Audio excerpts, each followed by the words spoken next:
reminded of a recent situation that happened where I live in my apartment. When I first moved in, I kind of surveyed the people that were living in the area, and there was a crackhead, and there was a prostitute, an alcoholic, and everybody seemed to be different. I'm thinking, well, what do they think I was? But the woman next door to me, immediately to my left, I was told by all the others to watch out for her because she was the born-again Christian that was going to try to save my soul every time I stepped out the door.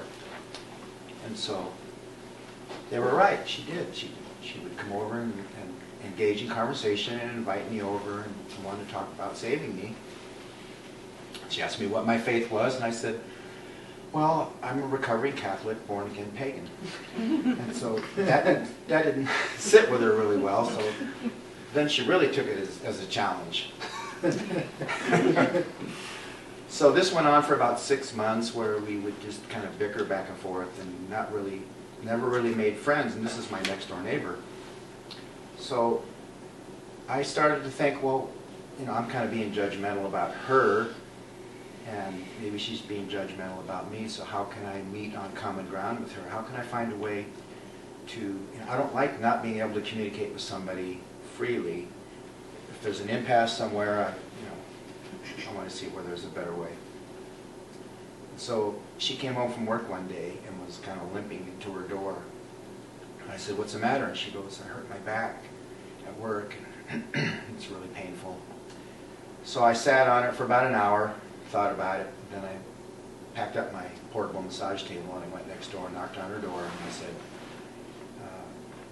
would you like me to help with your back? And she said, sure, come on in. She was sitting on an ice pack or something.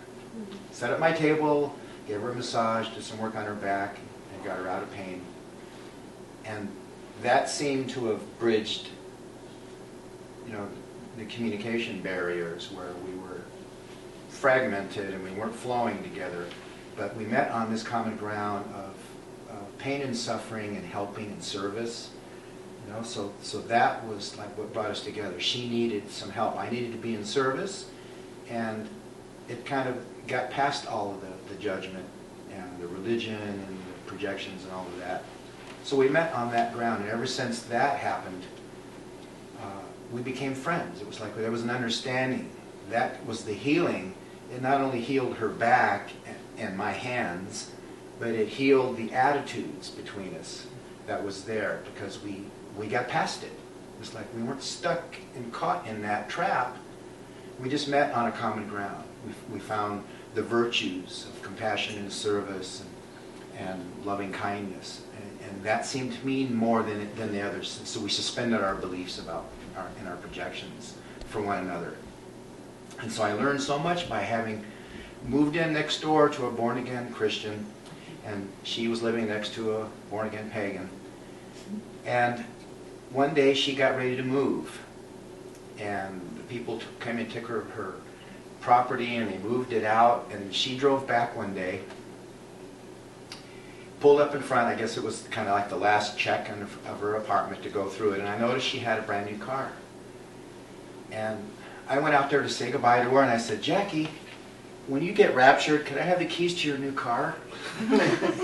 And she looks at me and she goes, Jimmy, where you're going, you're not going to need a car. And I said, I love you, Jackie. She says, I love you. We hugged each other, and she moved away. And that was one of the nicest experiences. That we had a healing on a lot of levels because of that. And we could laugh about our differences. And it was okay. She accepted me for who I was. She didn't have to change me or fix me, and I didn't have to change her. We accepted one another's differences as it was okay then. And so there was some love between us, and we parted as new friends. And I thought that might be meaningful for somebody else to hear. Thank you. Thank you.